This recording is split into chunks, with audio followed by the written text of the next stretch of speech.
جوانای خوب، این عروس صرف سالوسول براودن دایوسی است. دایوسی رسول اکرم گفتن دایوس جنت نمیدارد. دایوس کی نمیگن؟ هو الذی یقر سوء فی اهلی، همون کسی که بی حیایی را، بی عفتی را، بی ناموسی را در خاندانش راضی می شود.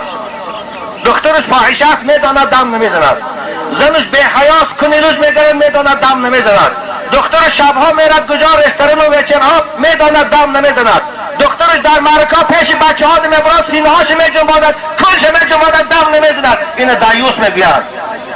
پروردگار غیور است، از بنده هاش غیور رو دوست میدارد، با ناموس با رشک دوست میدارد. آی جوانی بی غیرت، آی عروسی که تو با یک آرزو هوس میگیری، پول بسیار خراجات میکنی، آرایش داده، حالا خودت از بوسش سیر نکردی، از بوی خوشی وش سیر نکردی، از آغوشش سیر نکردی، میبرانی در بین 100 نفر آدم تماشاش میدی. خدایی کو ناموس جوان مردی، حتی تو چنین یک حیوان رشک نداری.